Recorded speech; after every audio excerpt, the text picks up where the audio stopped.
Посредник между государством и обществом. Что делает власть и чего ждут люди? Узнаем о том, что волнует каждого. Встречаемся в студии «Радио Спутник» по средам. В эфире «Посредник». Речь в программе пойдет о подготовке к новому учебному году. Тему обсудим с заместителем министра просвещения и языковой политики Абхазии Адой Кварчелия. Здравствуйте, Ада Алексеевна. Добрый день. Итак, всего немногим более недели осталось до нового учебного года. Как вы оцениваете готовность школ республики к 1 сентября? Спасибо за то, что пригласили в студию. Прежде всего, хочу всех поздравить с началом учебного года и пожелать всем, в первую очередь, здоровья, мирного неба над головой и уверенности в завтрашнем дне. Ну, а если говорить в целом, как на текущий момент, какая готовность к учебному процессу, в общем-то, можно сказать, что преподаватели вообще и все районы готовятся к этому учебному году, как по силе возможности. Если говорить о ремонтных работах, конечно, таких масштабных ремонтных работ у нас, к сожалению, пока нет, и поэтому делают какие-то вот такие косметические ремонты. Ну, вот сегодня отрадно смотреть, как вот в центре города нашего Сухума ремонтируют нашу 9-ю историческую школу. Вот, правда, частными силами, но, тем не менее, это тоже, знаете, для нас огромнейший прорыв. Вот. А вообще текущая работа сейчас преподавателей вот за неделю практически до учебного года, что они сейчас прорабатывают, чем занимаются? А сейчас вот у нас в Министерстве самопросвещения планово августовские семинары. То есть идет подготовка наших методистов со всех районов, и мы даем свои какие-то свой образовательный вектор, подготавливаем по программе, обсуждаем. Это не директивно происходит все. Почему? Потому что для нас очень важна обратная связь в течение года. Тем более, как вы знаете, ввели новые российские учебники. И вот с 1 класса по 8 класс существует там своего рода проблемы. Вроде бы, казалось бы, обеспечили учащихся своих, их родителей, в общем-то,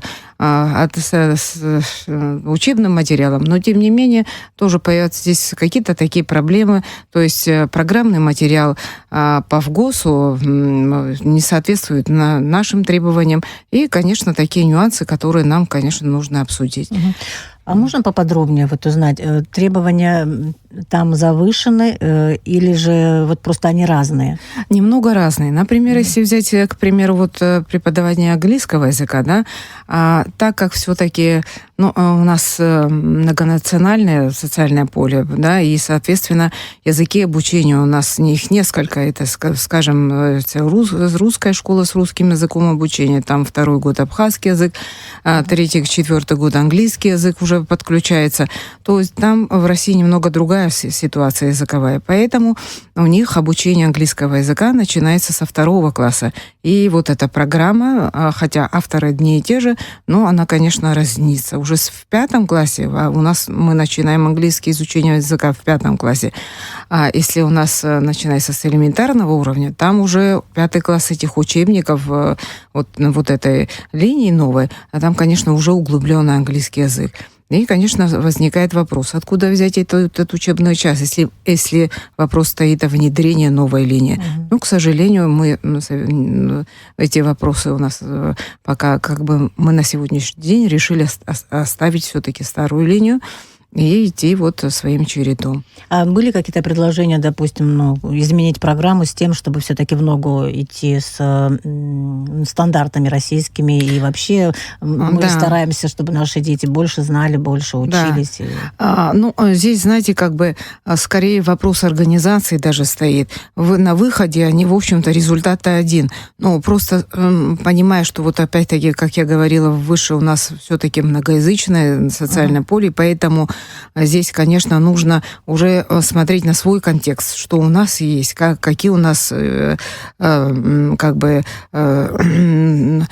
на что возможности наши, вот рассчитывать на наши возможности. Поэтому загружать ребенка во 2 классе, например, если мы берем школы с русским языком обучения основной, то есть это русские, не абхазские школы, если так в целом взять, то получается, если мы во 2 классе английский вводим, мы одновременно вводим и абхазский язык. Это государственный язык, мы не можем абхазский ввести позже, чем английский.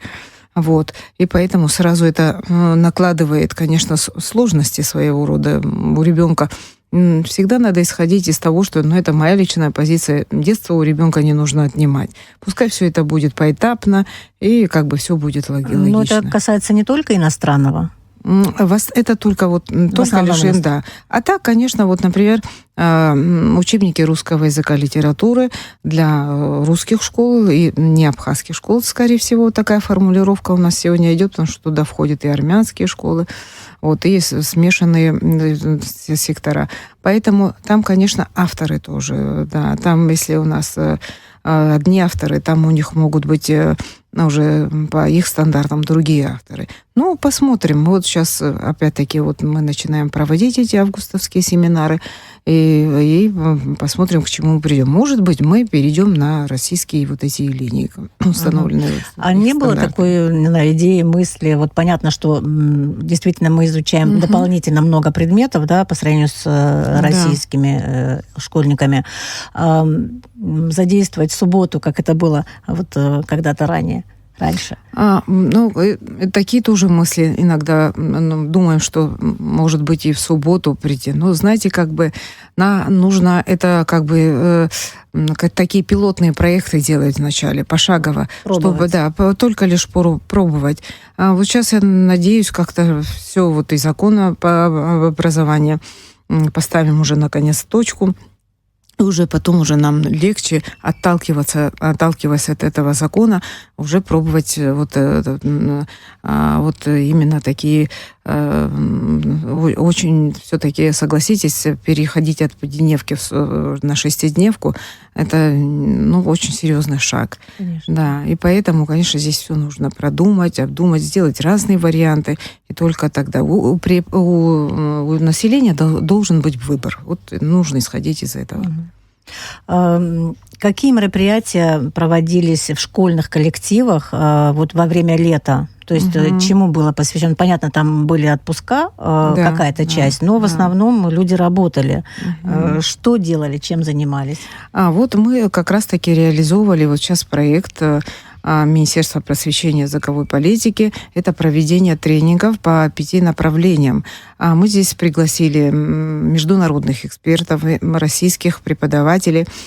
Есть ассоциация учителей, учителя года России разных лет, это лауреаты, призеры и так далее, которые по всей России ездят и дают мастер-классы. И не только с учителями, не только подготавливают учителей, но и также проводят мастер-классы в школах. Мы пригласили этих учителей.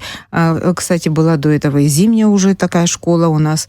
Мы уже тесно с ними сотрудничаем. 20 человек, 19 человек приехало к нам.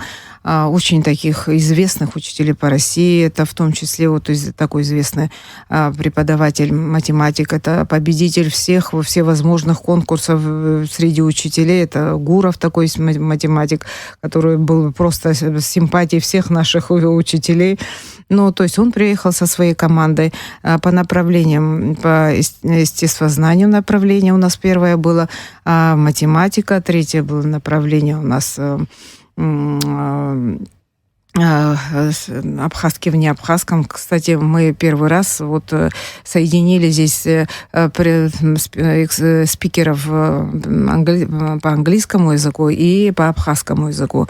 То есть, исходя из того, что сегодня все-таки передовые технологии, это сегодня используют иностранные языки, и лучше, чем они, никто не сделает, чтобы это перенести на абхазский язык. Методологически. Методологически, да. Здесь я хотела бы интересно, абхазский как иностранный. Да, как для иностранный, тех, кто не знает. с учетом того, что у нас всего 60 абхазских школ, а все остальные уже не абхазские являются школы. То есть 80% по факту из 153 школ сегодня, они являются не абхазскими. Ну и 60 школ этих тоже, вы знаете, это только начальное образование. В общем-то, вот так. Поэтому как-то особо вот мы хотим ответить, что это вот такой был... Ну, понятно. Да. Преподаватели проходили какое-то обучение во время лета, занимались школой, текущими делами. Да. Как школы подготовились к приему первоклассников? Скажем так, сколько их пойдет в этом году? Больше это количество, чем в прошлом году? Намного или не намного? Какие-то особенности есть ли? У нас окончательной статистики нет, но на сегодняшний день, как мы видим, это где-то более 2000, приблизительно на сегодняшний день, если так говорить, 2500 первоклассников наших. Вот. Ну, обычно по стандарту доходит до 2800 человек, до 3000 иногда тоже. Ну, вот сейчас посмотрим, сколько их. Почему? Потому что, знаете, как бы в прошлом году, например, вот в этом году выпускников было 1856 человек, в прошлом году их было более 2000. Поэтому тоже вот это, конечно, нужно проанализировать эту ситуацию, почему так происходит. Да, вот с чем это связано? Это с демографическим аспектом или каким образом? Все это, конечно, нужно тоже вот прорабатывать и, конечно, развивать вот эту тему. Всем известно, что в наших детских садах не готовят к школе, да, детей, не знаю, родители там частным образом, самостоятельно, или вот, допустим, как в Доме юношества, в каких-то вот таких вот организациях обучают детей, готовят детей к школе.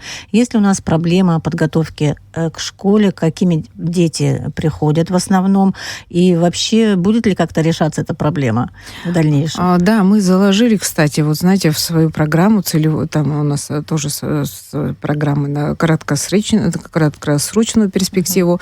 И вот одно из самых таких приоритетных направлений — это создание нулевых классов. Почему? Потому что... Как это было раньше. Как это и было раньше.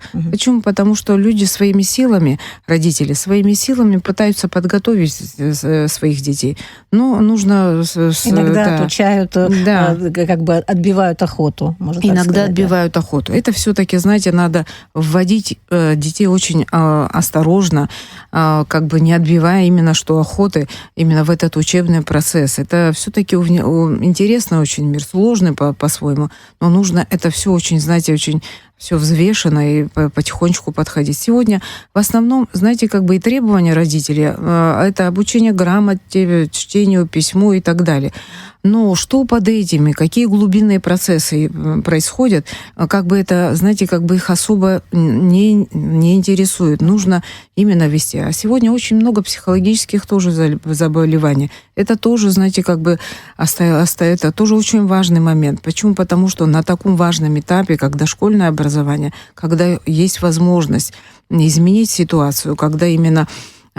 Например, вот я сама работала в этом дошкольном образовании, поэтому видела, что ребенок с охранным интеллектом, но при этом 2 + 2 не может сложить.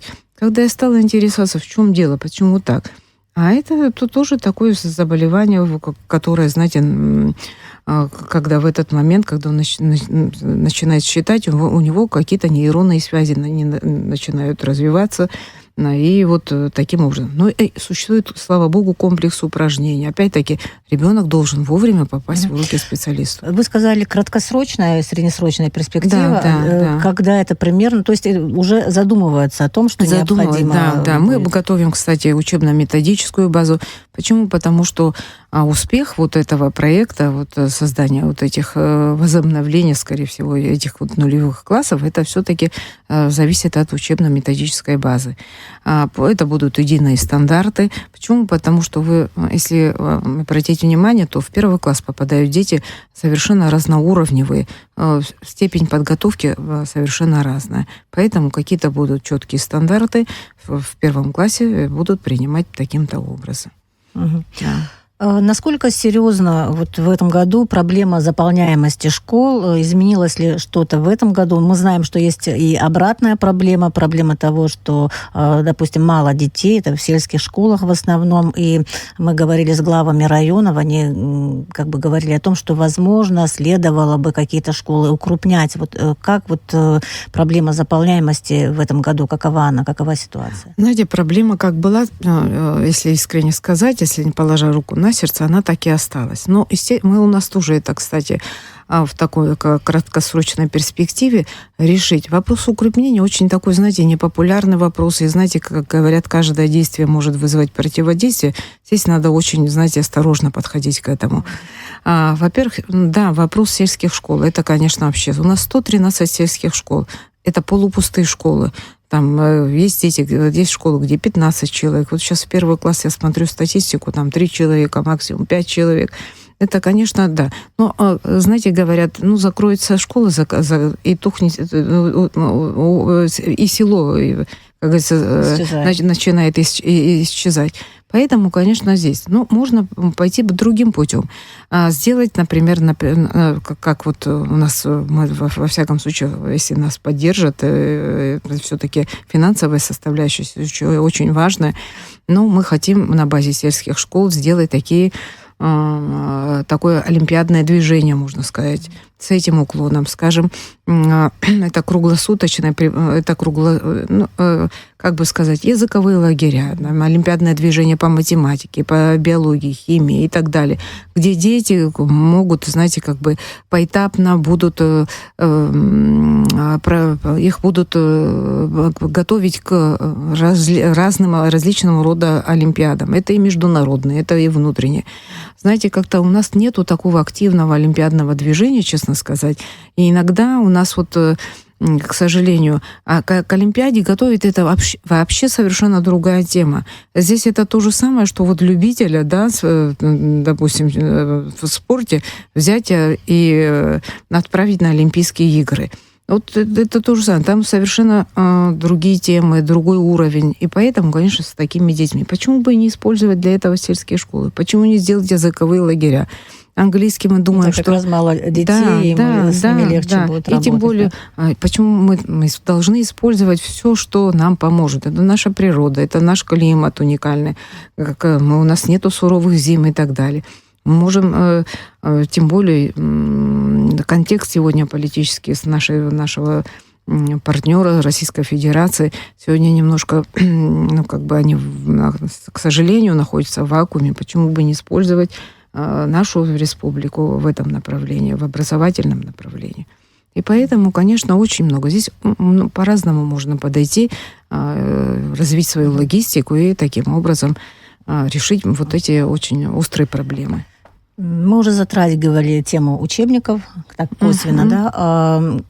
Всем ли на данный момент выдали новые учебники, российские, скажем так, всем ли выдали абхазские?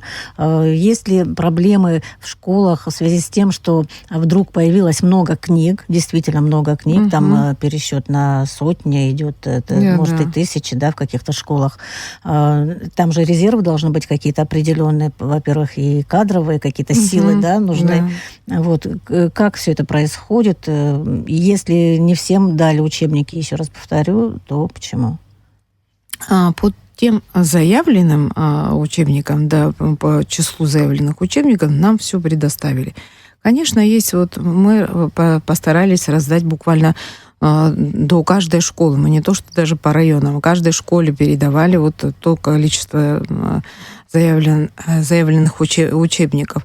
Но так видим, слышим, и как бы есть обращение, что там не хватило этих учебников. Там, это обычные рабочие моменты, которые, конечно, нужно работать над ними. Если нет, то, значит, нужно как-то либо государство должно приобрести, либо сам район своими силами. То есть так совместными усилиями, конечно, нужно преодолеть такого рода трудности. Они небольшие, но вместе с тем, конечно, есть. Просто учебный год начинается, и если ребенок будет без учебника, это не совсем удобно, наверное, потому что придется придется, где-то что-то доставать, перепечатывать, переписывать и так далее. Да, это, конечно, максимально мы охватили. Я думаю, все-таки это и администрация района, и администрация школы должна тоже, в свою очередь, тоже, конечно, постараться. С абхазскими учебниками нет проблем? Нет, с абхазскими тоже мы не думаем, что не будет. Они вообще переиздаются или в основном старые вот эти? Они быстро трепятся, трепятся, да? Потому что, видимо, там бумага такого вот качества, но что имеем, то имеем, да.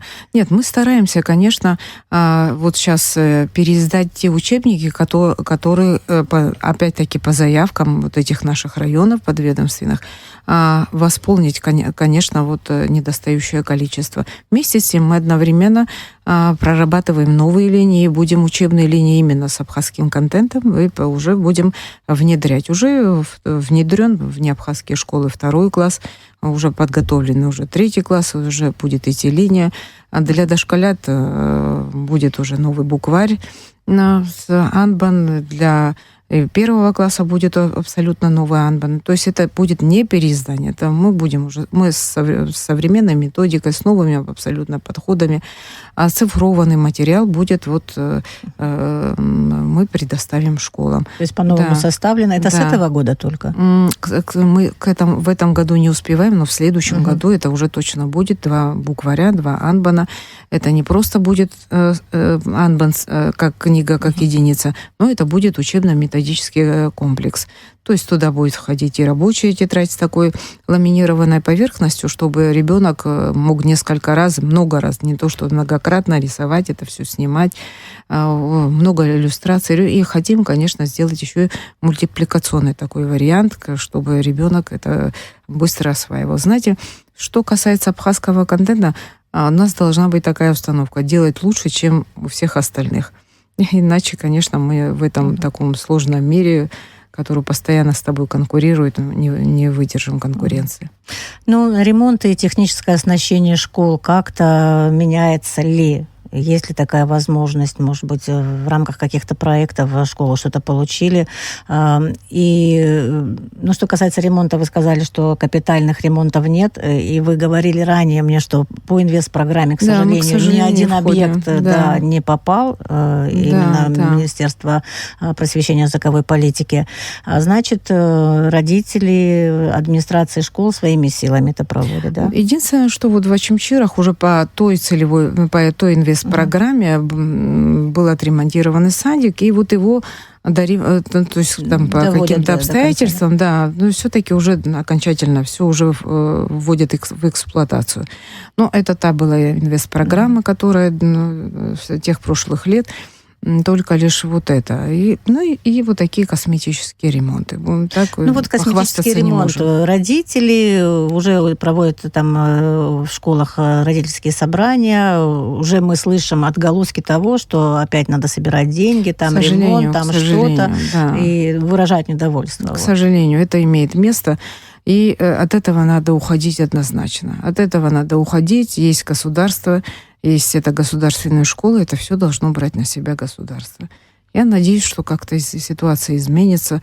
Во всяком случае, министерство сегодня настроено таким образом, чтобы все брать это на себя по возможности. Но, к сожалению, нет экономически, финансово, конечно, таких возможностей пока государство само тоже не имеет. Техническое оснащение, еще раз я повторюсь, что в этом году, может быть, изменилось в лучшую сторону или как изменилось? Техническое оснащение, конечно, тоже пытаемся открыть STEM-лаборатории, тоже это, по проектам разным это, конечно, проходит, тоже пытаемся открыть. Там атом-классы открывает Росатом, тоже это, знаете, это такие яркие для нас пятна, которые очень нас радуют, конечно, по всей Абхазии тоже. И мы тоже планируем, мы и в прошлом году это планировали, но из-за каких-то вопросов не смогли реализовать, но в этом году надеемся, что это уже будет, профильные классы открыть. И это не просто про открытие профильных классов, но и, конечно, оснащены полностью классы, оборудованы по современному слову, в общем, сегодняшней техники. Что-то изменилось в образовательном процессе, в программах, или все как было в прошлом году? Пока, что касается вот абхазского контента, мы, конечно, стараемся менять. Мы разрабатываем разные пособия, разбавляем ее с основной линией и так далее. И меняем ракурс все-таки.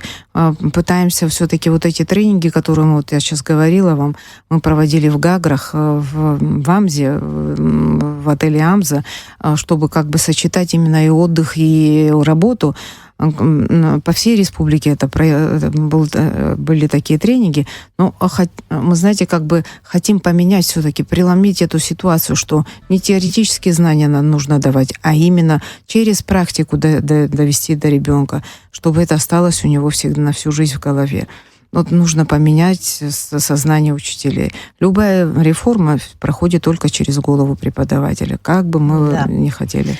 Спасибо вам большое за интервью. В программе «Посредник» мы говорили о подготовке к новому учебному году. Об этом нам рассказала заместитель министра просвещения и языковой политики Абхазии Ада Кварчели. Спасибо большое. Спасибо вам тоже. Спасибо. С вами был «Посредник». Диалог с властью о том, что волнует общество, в студии «Радио Спутник Абхазия».